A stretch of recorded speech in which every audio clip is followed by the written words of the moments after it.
I'm Bill Patton with 720 Degree Coaching, and it is my distinct pleasure to have on the show one of my favorite people in the world, Izabela Lundberg, who is an expert in transformational leadership.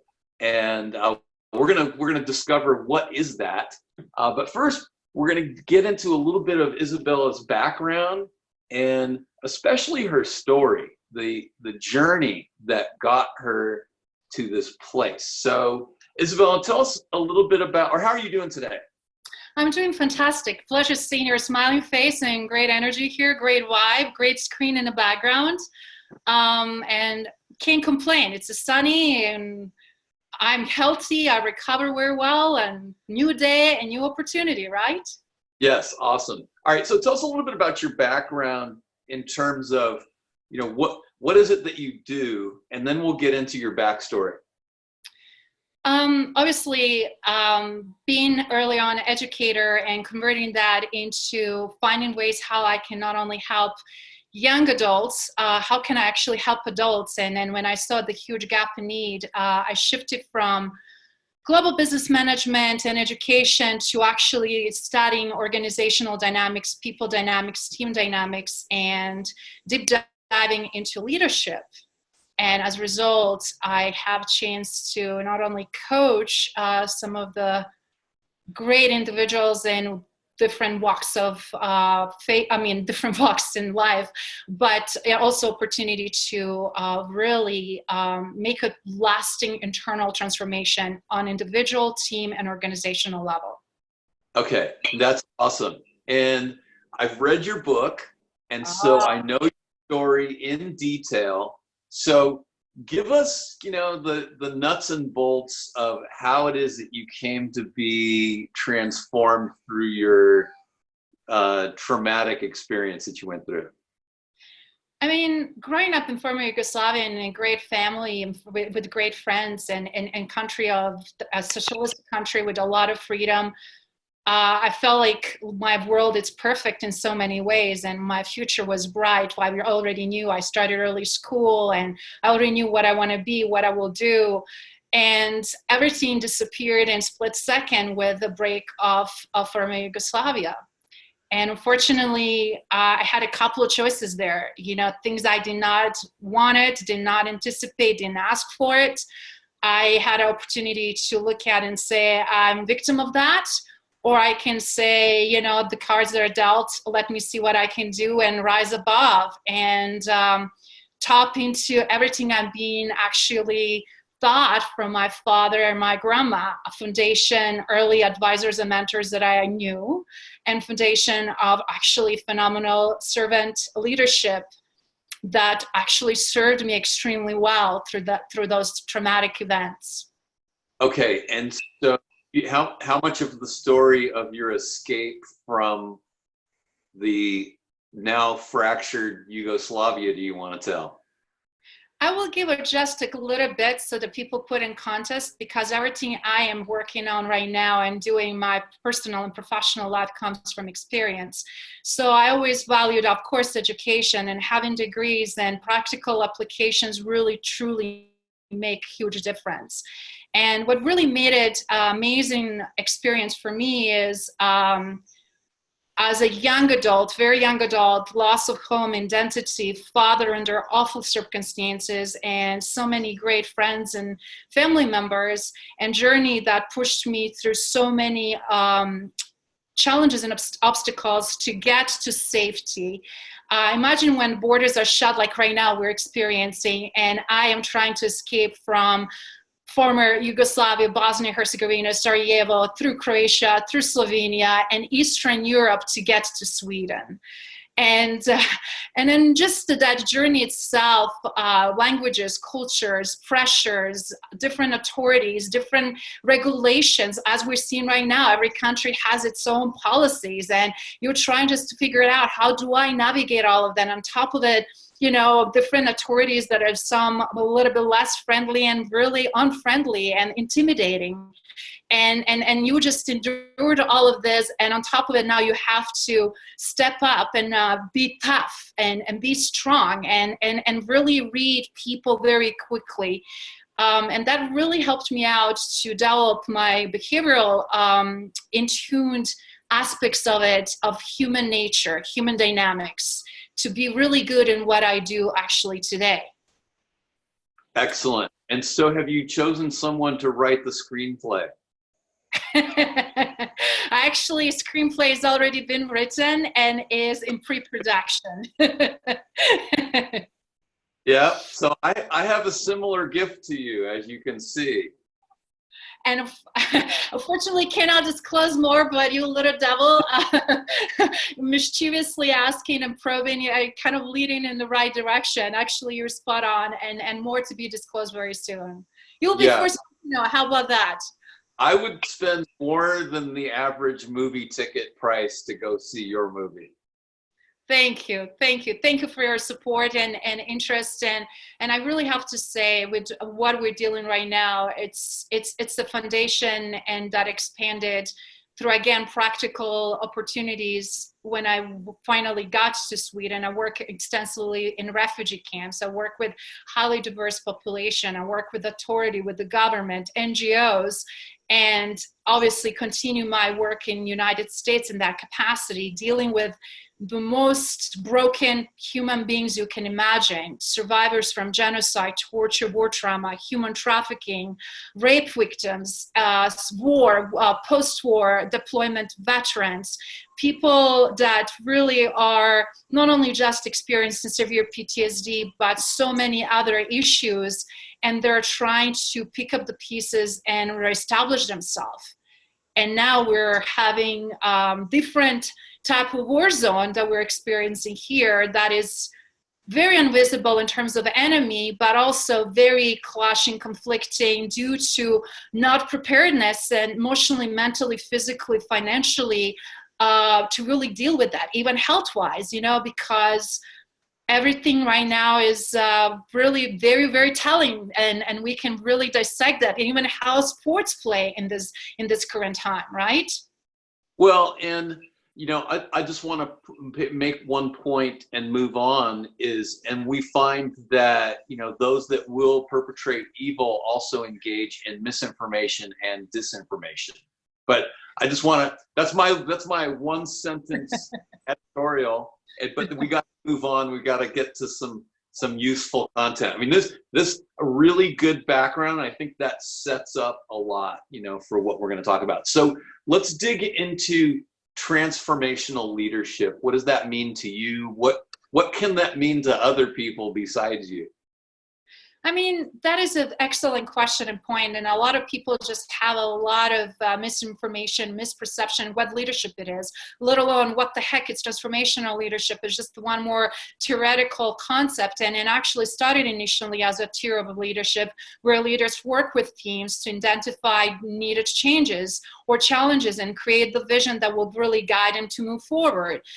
So from those theoretical aspects, as society, as organizations get more and more complex, as we grew, as we have now more diverse team and satellite offices around the globe, and we also have a globalization, we're dealing with insane level of complexities beyond technology, beyond diversity, beyond cultural differences, right? So obviously, as a behavioralist and as looking things closely from that spectrum, transformational leadership is a concept. It's nothing edible, I promise. It's not a chocolate.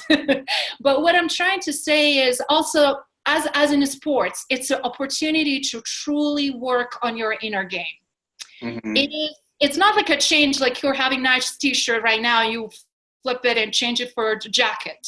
It's not visible as quickly, as instantaneous. It's not like you scored 300 points when you were practicing tennis today for a couple hours with your coach or whatever might be the case. Your perfect forehand, your perfect backhand. It's about steady, consistent inner work that shows on individual, team, and organizational level in increments. And sometimes those increments can be very visible, very large, very significant, depending on the state of individual team or organization. And sometimes when you're dealing already with high performing teams and organizations, can be tiny, slight, less than 2% improvement, but then they will get you where you need to go. They will get you to the winning game. Okay. All right. So I have a comment and then a question. Please. First off, but now I forgot. Oh man, I lost it. Hold on, let me give you a moment here. The comment was that whenever I've had sort of an epiphany and I'm now going through a kind of a shift in how I'm doing things, it's always difficult for the people under me, because then they have to shift too. They have to shift with me. And my students level up. You're raising the ceiling, you're raising the bar. They sometimes don't like me after I've come back from a conference. Of course, you're pushing them to do more, and not everybody is motivated and willing to do more. Not everybody wants to do more. They're okay with where they're at. Right, and being okay where we're at in many aspects of our life is not good anymore. It's not enough anymore. So when we raise the standards, when we raise the bar, when we raise the boundaries of what's possible and what we want to do and test it out, that you can actually play professional tennis longer than everybody thought. Look at Karlovic, look at Federer, look at all those great athletes that are playing in their 30s, and some of them are, late 30s, and some of them want to push to early 40s, and that was unheard of before, right? So how did they do? They constantly work on transformation aspects in 4 key dimensions to make that happen. They work on their individualized considerations, what they need to do on the individual level to be on top form, right? Not only physical, not only just mental, but emotional, spiritual. Also, some of them make decisions financially, right? Which is not wrong, but why not if you have a great opportunity or just something that they also wanted to think about it. What will be my legacy? I want to be the one actually that played the longest the pro game, and I can do that. My body can do that. I have a mindset that can help me to do that. Then you also have another consideration there that is inspirational motivation. What really does motivate you? I hear so many people dropping because they lost their why, they lost their drive, they lost their passion, or they don't feel, I made my wealth, or I just made my name and I don't care anymore. I just want to coast. To me, that's a very different, and it's okay. Not everybody's on the same place and motivated on the same level, but be an athlete for life. It's also like being a leader for life, right? It's not something you hang on the coat. I mean, like you take a coat off and you hang it on the hanger. It's just not something you just pass on and put it on the hold and say, this used to be me and I'm not that anymore. That's who you are. That's your part of your DNA. It's consistently who you are. Okay, and then go ahead. Okay. Yeah, I want to break in there for a moment. So a couple times you referenced we, in terms of, your group of people. So what is the name of your organization that you're working with? Right now, I have my own company called Legacy Leadership Institute, and a team that is working with me from advisory, coaching, consulting, speaking and training, and doing a lot of virtual global work around everything that we were just talking about, performance, engagement from individual team, and obviously on organizational level, but deeply meaningful transformations that are necessary and important not only for organizations to survive, but also to thrive. And we're talking about really industries that some of them did not change much drastically in the last 20, 30 years. We're talking about gas and oil. We're talking about mining industry. We're talking about government entities. We're talking about healthcare and administration around that. So when you look at that, every single sector has their own challenges beyond what is maybe perceived initially from customer interaction on the surface, right? And as a result, they carry different burdens and responsibilities as well, obviously, opportunities to revisit why we are doing things 20, 30, 40 years ago, same way, why we are not letting go and simplify certain things, why we're still running by these old bylaws that are outdated, don't fit anymore with the regulations, with the environment to the level that, really actually need, and what is missing. It's just not anymore skating and going by, but revisiting and questioning and being really ruthless of what we can let go, what can we simplify, Okay. and what can we individualize. Yes. And so let's transition from that into some success stories, because yeah, I mean, there's, in everything you just said, that I know I feel frustration, and I know a lot of people feel frustration because they see these people who are the gatekeepers who just stand in the way, and they like the conventional wisdom because they've worked their way up in that system, and if the system changes, then it's a threat to them personally and professionally and in their identity and all that. But let's go towards what the successful thing is. What's one of your most surprising successes that you've had with an organization to help them transform the way they operate? Obviously, before we ran into 2020, I will share a couple of great case studies, because right now, fortunately, things that we establish is going to actually help them more than other organizations. But given the facts of their locations of their offices, I know where they're hurting and why they're hurting, and I'm hoping that pain will be alleviated very, very soon. So success stories, we do change in two different ways, and only in two different circumstances at two different times.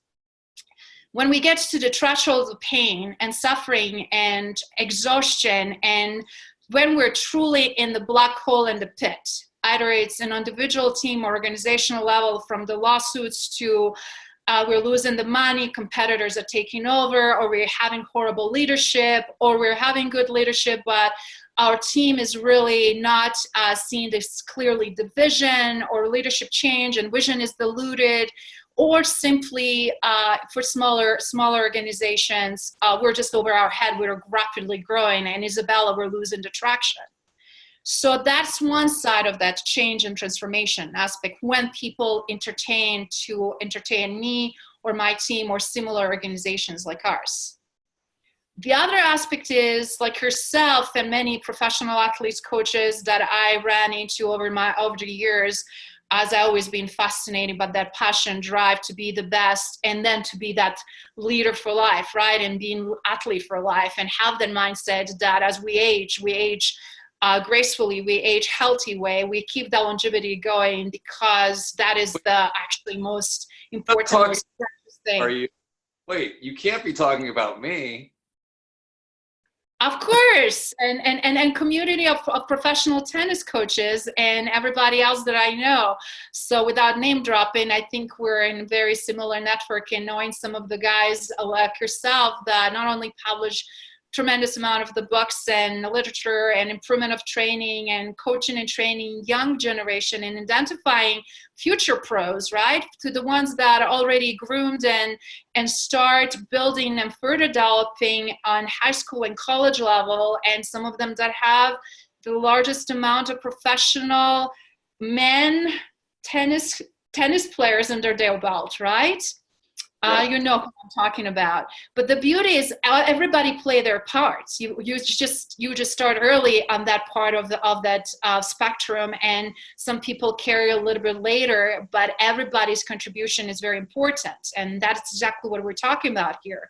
So the other spectrum I just want to quickly share with you, when change or transformation occurs, and specifically I'm talking about now transformation when people are proactive.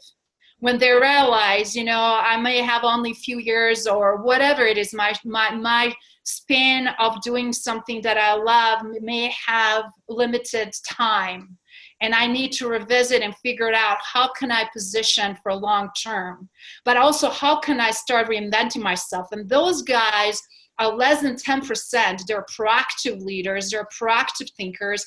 They're the guys who actually embrace the change and embrace transformation and willingness to put effort every day to work on themselves to be the best they can be.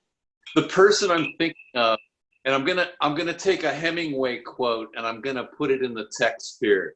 The short life of Steve Jobs, right? Because he was well known for being, a very prickly character for many, many years, right? And then he got terminal cancer, and it changed him because he got laser focus on how he was going to spend the quality of the rest of his life and what his legacy was going to be. And I think, ultimately having that terminal disease helped him to become more human. Absolutely, and it's a great example actually, because I'm seeing struggle with a lot of Fortune 500 CEOs right now that are, actually I had a chance to interview 4 or 5 of them in January and February of this year, and they're doing phenomenally, but then also they're being completely disassembled with, supply chain of their products and services. Even though they're great leaders, they had a blind spots on many things, and I know that they're actually struggling right now more they are leading on. But as you said, they always thought about legacy leadership, and why legacy leadership is so important to me is transformation aspect is like a pyramid. It's a layer that leads you to get to the legacy, which is the top tier of leadership, where we're really thinking conscientiously as we live our lives, as we work, as we touch everybody around us. What are we actually teaching, passing on? What lessons we learned, and how we can help others, and what are we passing on for generations to come? Regardless if you have your own children, regardless obviously how large your family might be, but what that legacy will be. Have you been a good person? Have you really contributed in the best possible way? Did you share your talent? Did you care? Where did you care? For whom? Because we live in very self-centric, individualistic environment that it's collapsing now and proven and showing it's unhealthy. It's great to have independence, but being so individualistic on that really big spectrum shows that that's why we're so depressed, because we're lonely and alone. And most of the time we're really not even happy, and we don't have really meaningful relationships and conversations because we're not necessarily putting efforts and time where matter the most. Yeah. So right now I feel like it's a transformation by the force, right? And some people chose to use it time to pause, think, and rethink, and regroup, and adjust, and move forward. And some get crippled, and they're parked and staying in the pit hole. So we, again, have a choice to really see how we want to approach it. Yes. And on that note, I'm going to say goodbye to the people on Facebook Live. And if you've been enjoying this so far, which I have, that's a nice way, thank you. Then go to my YouTube and you'll see the edited version of this in its entirety. And we're actually going to start getting to the good stuff. So anyway, thank you, Facebook Live, and goodbye. All right. Leave comments. Love you. Bye. Yes. So we're done with that now. All right. Now, all right. Let's get into taking the first step away from conventional wisdom and going towards this legacy leadership. I think legacy of our family members, relatives, it's being passed on generation to generation. With technology that we have, we can learn and research and really learn where our identity came from, and then use things from centuries ago, right? What is our makeup of our DNA? And I think, and in a way, it's a beautiful because it opens eyes how much we're interconnected, actually, how much we have connections and relationship with other countries and other parts of the world that we didn't know. And how much, let's say, 3 generations ago, from those great people, they showed us what was important to them at that time and why they were respected, why they were known, why they were being identified as influencers, as impactful leaders in the community. And it's so beautiful to inherit that, have to feel great. I mean, Bill, when I look at some of the stuff with my family, I was like, I'm like, wow, you know, and it's just undeniable. And then of course makes you think, you know, even though I'm single, yes, I don't have a children or child, but I still cannot deny the opportunity that I can build something that is going to be transcending for generation to come, not from ego, obviously, but solely from, if you go through so much and you have this wisdom that you inherited and the wisdom that you also experience and wisdom that you co-created with others, it's our duty to do that. And as you read in my book, I'm just going to use quick segment from the book. As I shared with you before, one piece that is so relevant to question you just asked, from Sufi masters in North Africa and Middle East, to Dalai Lama's followers and spiritual leaders in Tibet and outside of Tibet in northern eastern India, to the tribal Native American tribes in the United States. All the spiritual leaders that I was exposed to shared quickly the same thing with me. 3 things that are most pivotal. How do you measure success of the man?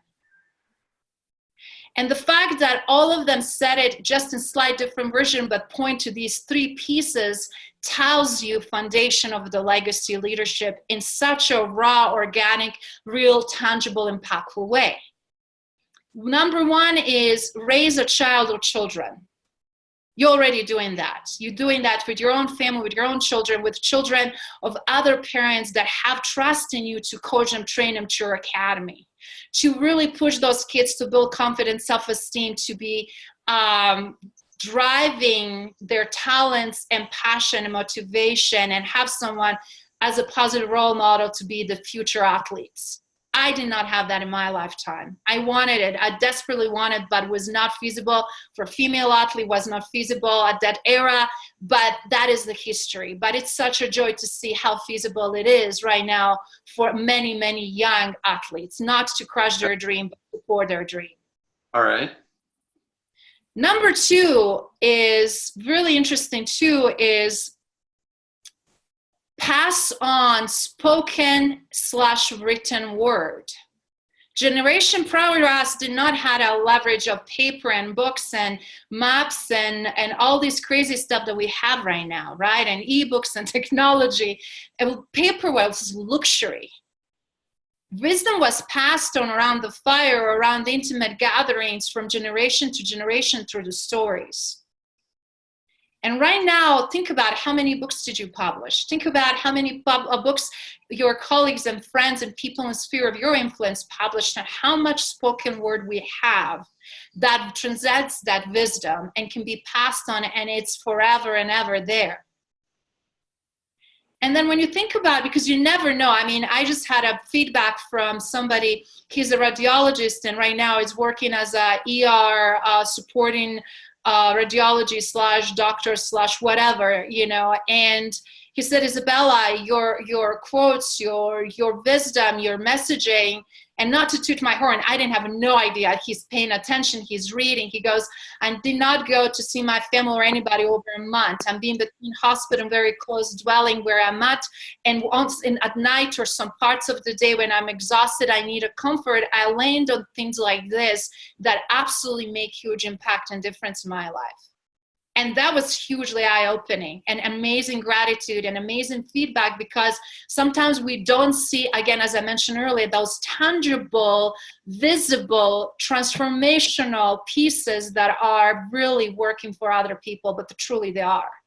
Mm-hmm. And then the 3rd piece, I love this, as we're also raising more conscientious around our environment and the planet and so many issues, but also so many beautiful stories around that, is plant a tree and trees.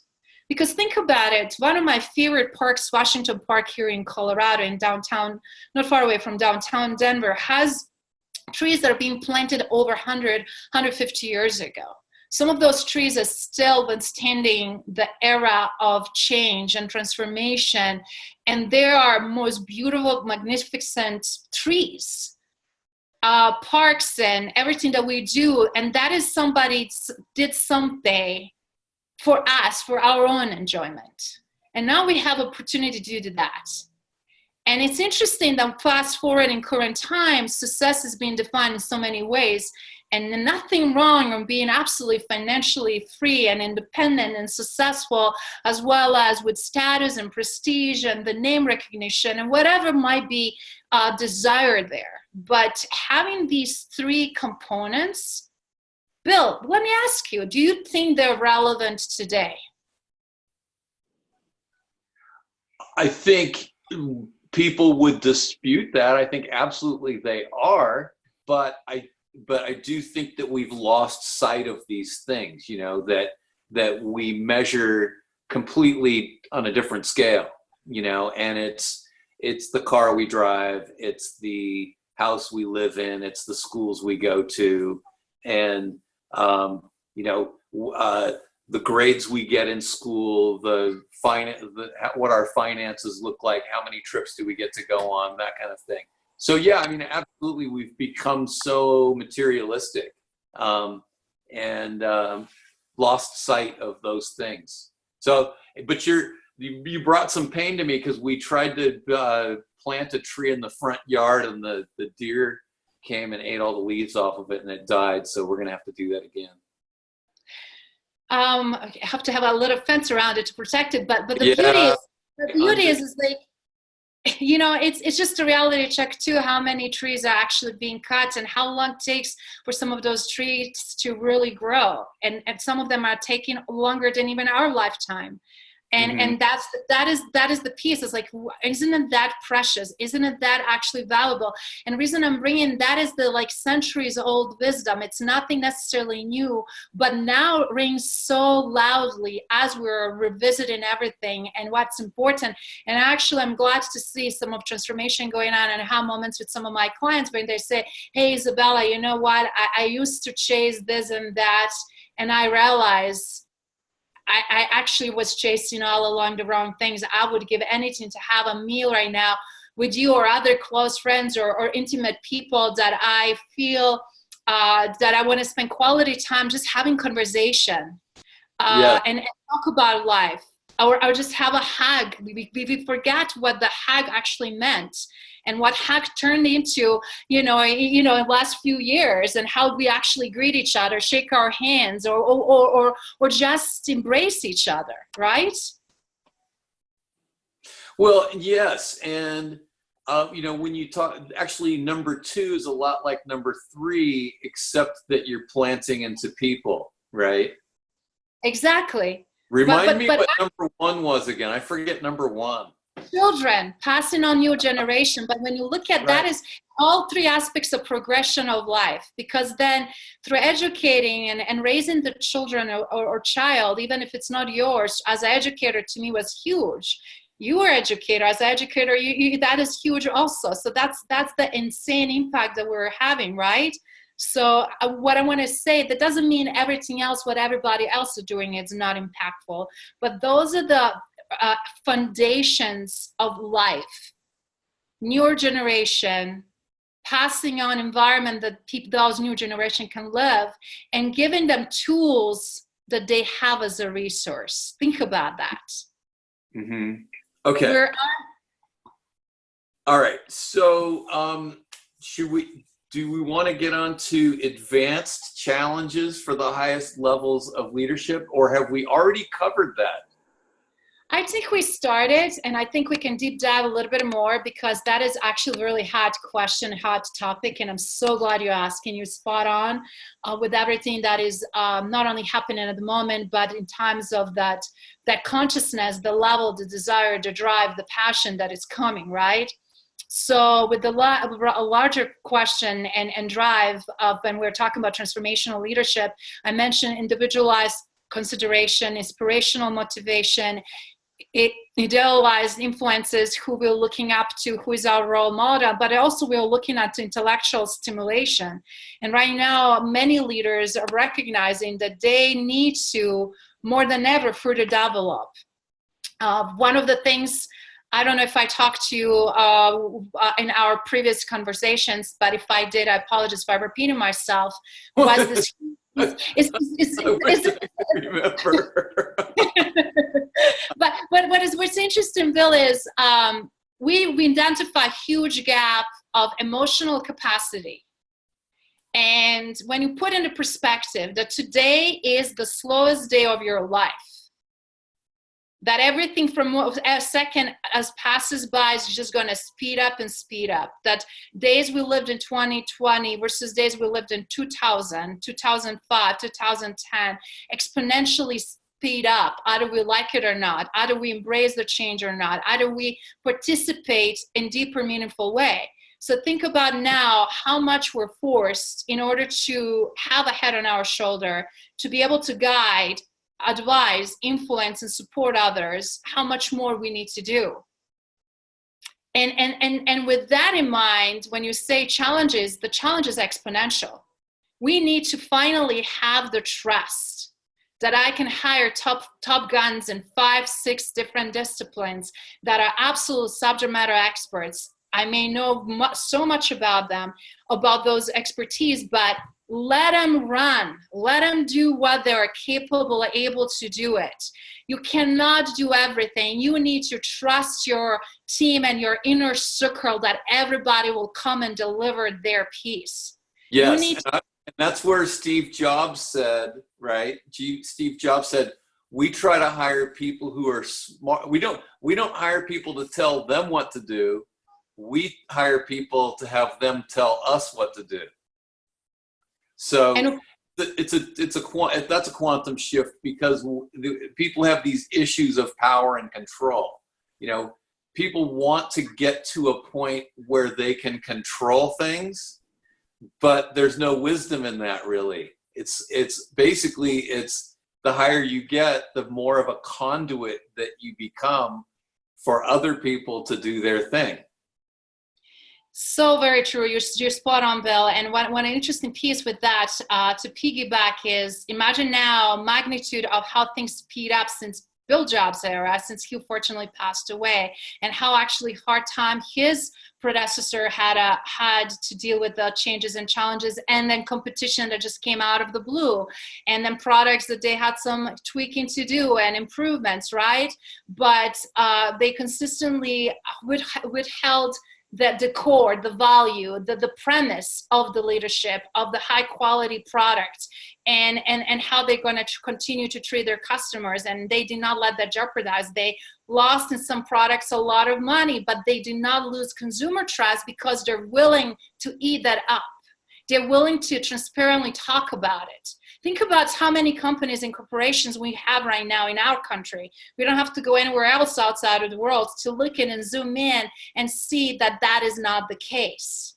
And how is that then diminishing us as a consumer and as potential partners and as a potential players that, you know, it's like, do we even want to be associated with?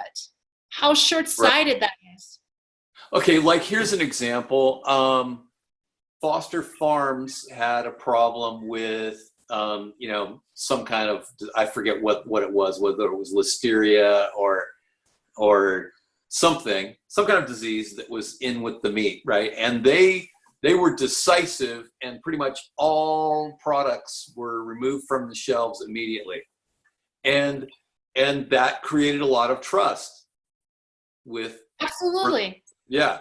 And then, some car manufacturers have been slow about recalling, because of a certain safety feature, and then you find out later that they waited for a certain number of deaths to occur before responding. They legally had to then address the issue. Isn't that awful? And Yeah. They were also part of that legal constituency initially that created those documents. So when you look at where's the value then of human being, where's the value of life, and where's the value of the customer? All right, so this is all way up there. Now let's bring it down to a sports professional, a coach, a club owner, a general manager, a director of tennis, where are these trust issues? Where are these legacy decisive things where you can say, yes, we screwed up. And right, I mean, something's going wrong and we have to tell you it's going wrong, and we're going to be here to be faithful to the task to make sure that we turn it around. That is beautiful, and misrepresentation is actually very easy and quick to be picked up on right now because of technology and everything else. And it's fortunate that a lot of times we hear this as an afterthought and reactive instead of proactive way.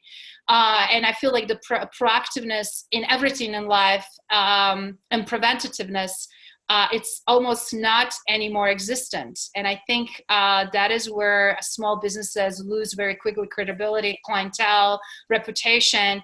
And I even know some owners, and I'm sure you know too, that they had to change the name of their businesses or even owner names and then reopen and pretend now it's open under somebody new and a new leadership in, et cetera, et cetera. But when you put the trust on your loved ones, your children, specifically your minors, you don't get a chance to redo this, many, many times. And you get a chance to do it once and do it right. So with that in mind, we have to really look at and ask for advice. Look it up to guys who are already doing the best practices that have stellar reputation. Why do they do? Getting mentorship, getting alliances, having a closed circle and special sessions and mastermind groups where the best practices are being shared, where the people get adjusted in their game. But also, as you know, specifically in tennis, people think tennis did not change over the years. In reality, it did so much. And in terms of performance and what is the best practice and how much somebody should practice and how should be customized, individualized approach to it, right? Yeah. So if you continue with coaching and training someone that you did 5, 10, 15 years ago, you will be irrelevant today. You will still be able to do generic stuff, but you will not be able to differentiate yourself and position on the level that you're capable to do. And that is huge, huge difference. So to answer that question in such a very pointed direction is think about it with the highest ethical standards that you would like to be treated and treat those individuals the same way. Absolutely. It's okay to make a mistake. It's okay to let something, if happens to slip, but as soon you know that happened, you cannot swipe it on the rag and pretend and pray to God nobody figured it out. Yes. Just by being proactive, being honest, being transparent, by being visible in this to say, we mismanaged, we had an error that was caught late, whatever it is, press release, interview, visibility to say, me as a small owner, a small company, I apologize, but this was just occurred. This is what we're doing to remedy the situation. We'll get back to you. But have that proactive attitude and aptitude, that is real leadership. And yeah. that is the legacy that you are then going to truly have. Well, I'm going to take that challenge, and I've already got some things in the works where I want to transform the way people teach tennis, because I think that there's a lot of really old information that's being used to teach tennis, and it's led to, a very wide band of players who are so obsessed with technique that they don't actually know how to win a tennis match, or they get so obsessed with technique that they actually never learn well enough to be able to play tennis in the first place, or they learn tennis in such a way that it limits them. They're limited. They will only ever get to a 4.0 level because they were never taught the skills that they need to advance beyond that. So I have this model that I'm working on that's going to be rolling out here pretty soon,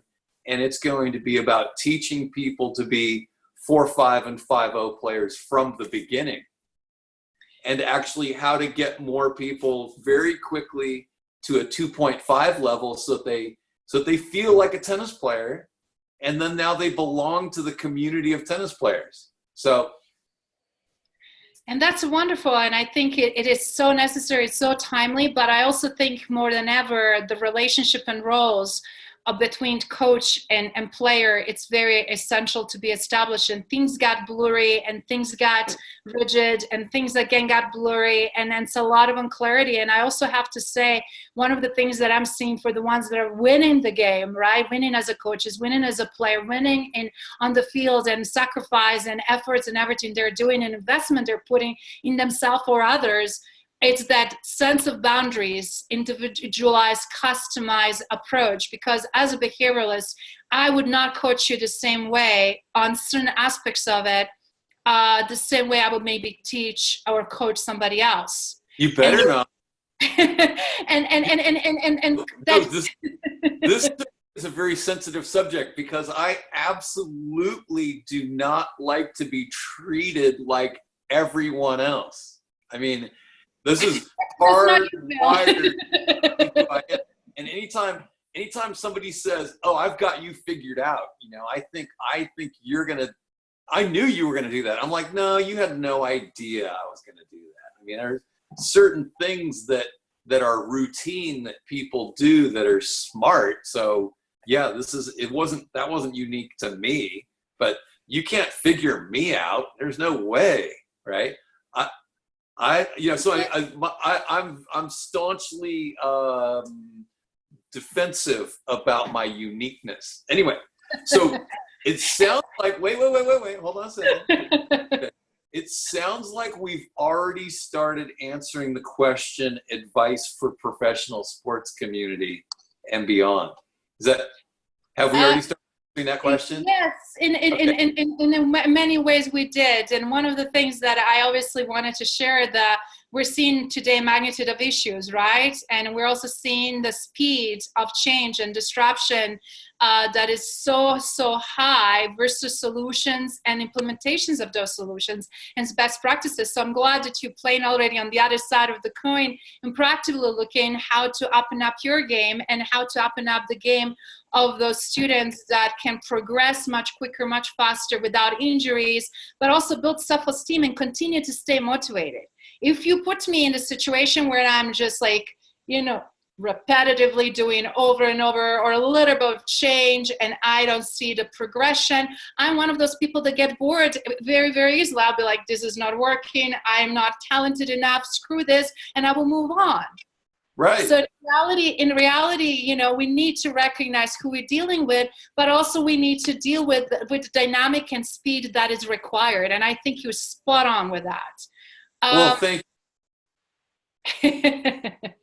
But one thing, Bill, also that I really think that it will be good is seeing that the mindset, we don't want to go into what we're seeing on the news and how certain crises are being portrayed, but we want to focus on what we can do with all of that. And one of the things that people constantly ask me, and I keep saying, guys, we're not here for sprints.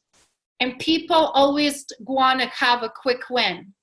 And some things are good to have a quick win. Oh, my backhand improved and I had an extra double, extra points. Or my coach was really pleased and said, now we can move to the next level of X, Y, and Z. So it's awesome. But in reality, if we're constantly looking for quick rewards, quick ways to cut the corners or propel or progress, and not really do the foundation very well, and not being on those stable grounds, everything will crumble. And right now it's opportunity to rebuild that foundation. It's opportunity to change what is on that foundation, what needs to be let go and what needs to stay, right? Yeah. Well, one thing I've been reading is that it's wise to offer people an opportunity, and not as easy to jump on the idea of improvement. That improvement sounds like work, but an opportunity sounds like a choice, right? So I'm offering an opportunity to go through a quantum shift in how you teach tennis, so you can become wildly successful with your people without the pain of dwelling on past mistakes. And that's brilliant, because that is spoken again from the wisdom, from experience, and that is something that it's applicable in personal and professional life. That is also applicable in sports. So I think it's fantastic, though. And with that in mind, when I said that this is not the marathon, people need to prepare and have a mindset that will take a lot of practice and a lot of effort. Yes, it's a great opportunity, but also has to be motivation, desire, and willingness. You're not going to be moving elephant up the hill just because you know they have a potential. Nobody does that anymore. I mean, whoever does, it's going to lose and it's going to break their back. So why would you waste your time? And you're going to be on the end of the day anyway broke, because you're not going to be able to serve other people and get paid for great talent you already have for audience that is waiting for you. Okay, so this is an analogy I have never heard before, and I like it. All right, moving the elephant up the hill. Where's that come from? I usually use this when I try to do visible elements with my actual executives and in the consulting world, anywhere I can, and through my speaking and coaching. I usually use the analogy of 5 elephants. 5 elephants. You have a lying elephant, you have a sitting elephant, you have standing, you have a running, and you have a walking elephant. And I will ask, which one is the easiest to move? And ironically, when you have all of this, guess where people typically always go, which one you want to help? I don't know why everybody in freaking sun wants to go for the lying one. I was like, guys, look at how massive he is. Look at how heavy. What makes you think by tickling him that he will get up?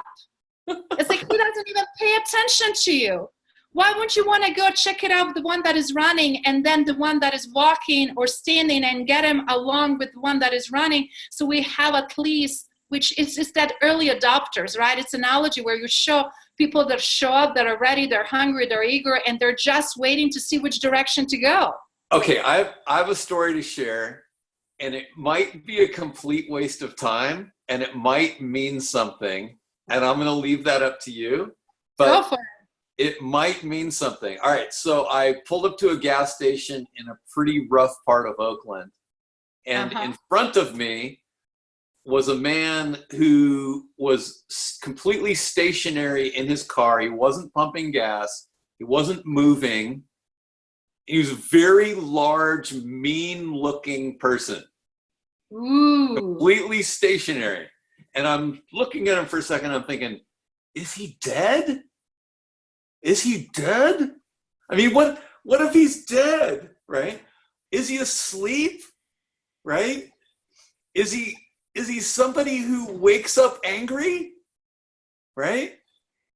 Then I went to empathy. Okay, if I was the big, mean, ugly guy sleeping in my car because I had narcolepsy or because I'd been up for 36 straight hours and I was asleep at the gas station for 2 hours, I would want somebody to wake me up. So I signed up for the job of waking him up. And this is the lying elephant, right? So okay. I didn't go to the driver's door though, right? So and you didn't lift him up either, right? I didn't lift him up either, but I went, right? I tapped on his passenger side window and I went, "Hey buddy, are you okay?" And then he immediately awoke, and he had that mix of anger and embarrassment at the same time. And then, so he was like, and then I went, "Hey, I just wanted to check on you, man, because I wasn't sure what was going on there. Everything okay?" Right? And then I walked away, and everything was okay. But I mean, to some degree, that's sort of an analogy for the courage that we need to be able to approach what could be difficult problems. That is really good point. If you're a really strong expert, and I love what you did, which shows compassion and kindness and willingness to help man to man, great. Me, possibly as a woman trying to do that, I will take rights, and it depends who is around, if it's a day or night or whatever. And you might ask somebody else to do it. True, yes. I would not necessarily just ignore it, but I might ask somebody else on the gas station to do that. Spot on, but still will show my level of care, right? Because as you said, I just want to make sure this person is okay.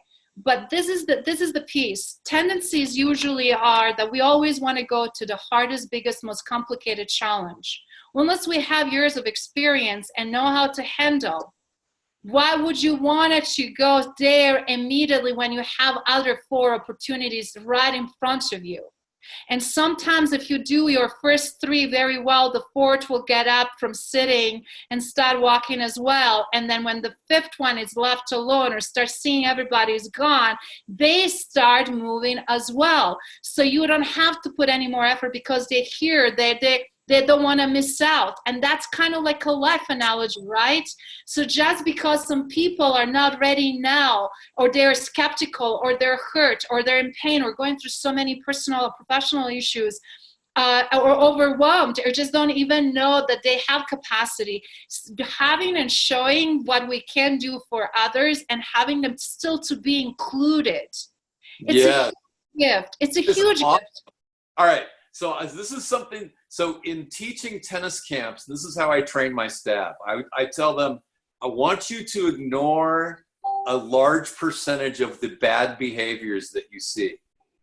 Instead, focus on the people who are listening and doing well and thank them for it. Praise them. Hey, nice job. Oh, thank you for walking with me when the time came, right? And give them all this attention. Because then what happens is the ones who are misbehaving, they want attention. So they stop doing those behaviors and they start doing like the kids who are getting the attention. Now, of course, if there's something that's disruptive to the way things are going, we might have to intervene with some behavior. So I tell them, no, I'll do that. You only praise kids, you know, or you might quietly tell them, you know, something, but keep it positive, right? And then they move towards that positivity.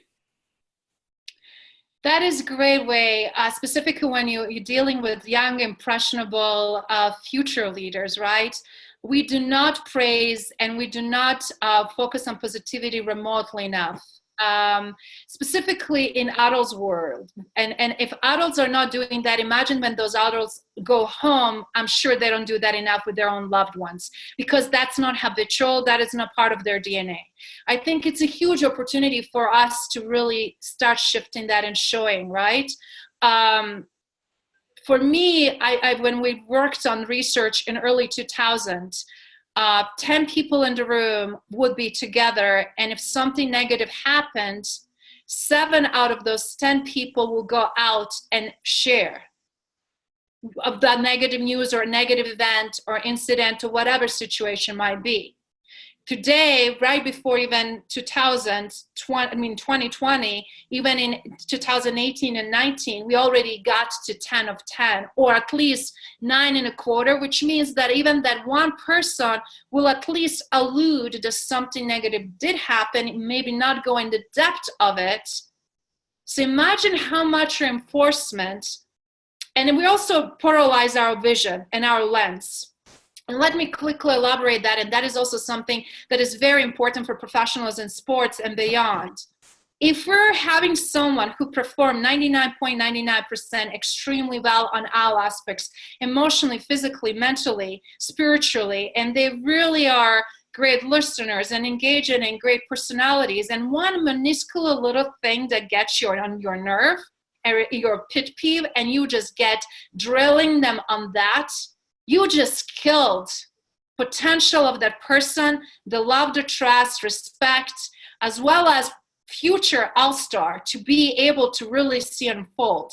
Because hearing that from someone that they admire, that they look up to, for something so ridiculous, it's defeating. Because it's like, I gave you all this world, and even my friends that are divorcing, and even executives that I'm dealing in the business, they're like, why do you allow people get so asphyxiated on this minuscule, ridiculous, stupid thing that is not even important, so that you sidetrack and go sideways, and usually comes from an internal, our own lack of something.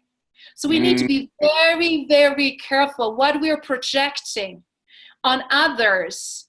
Oh, he used to be way better. When I was 9-year-old, I was never remotely close as good as him. I hate his guts. That's your issue. That is not that 9-year-old issue. Right. Same thing. I hate this 34-year-old, super smart, savvy consultant and future leader that is going for senior VP position. That is, again, your issue. You cannot be jackass. I got one for you. I got one for you. So in 2010, I was in a car accident that left me with a pretty bad concussion. That's where I really got to work on my mindset. And by 2011, I was starting to really get involved in building a social media platform. Mm-hmm. And I confided in someone I thought was a friend. And I said, I really want to become a thought leader in sports and in tennis.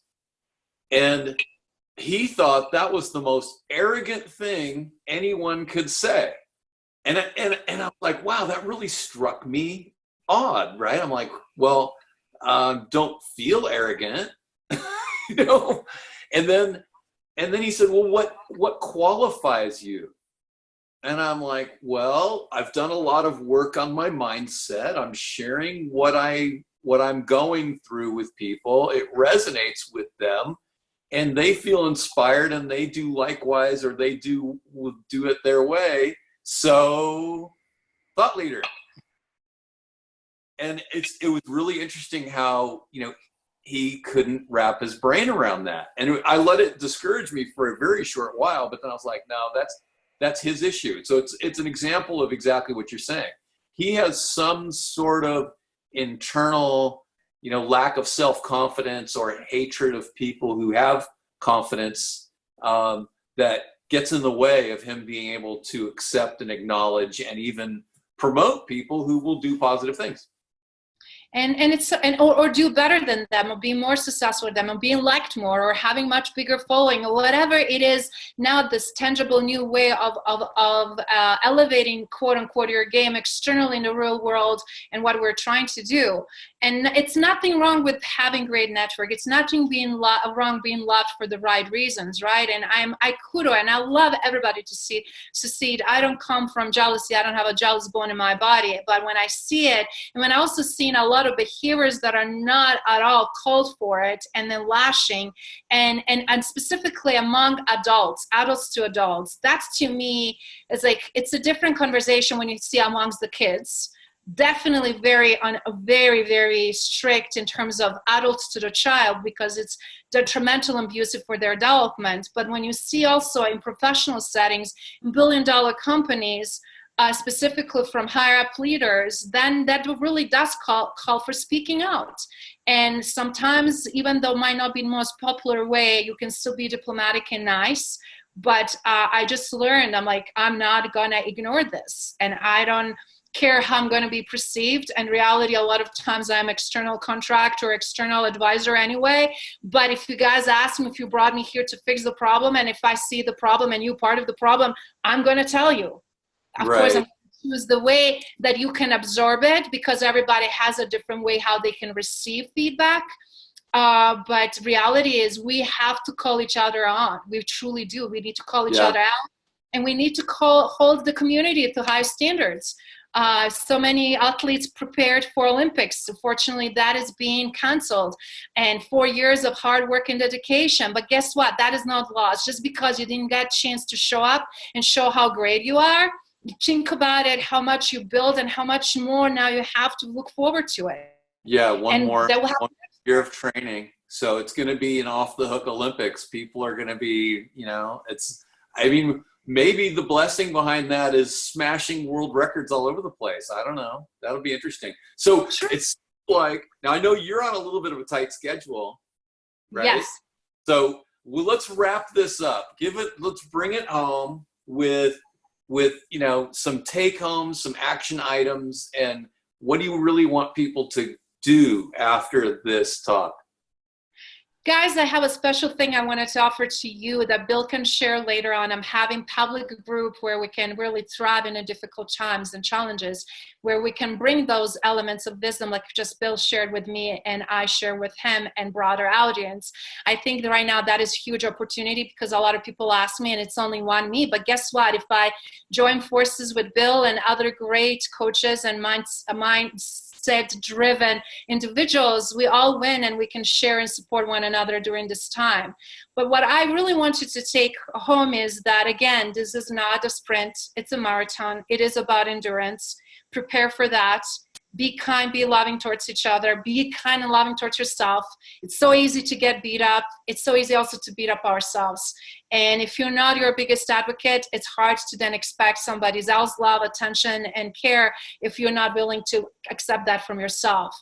The one thing I really find is also that is important, that right now it's a time more than ever to test our character.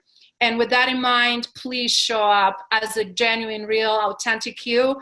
If you make mistake, correct it. Don't wait to be slapped. It's immature. It's not called for it.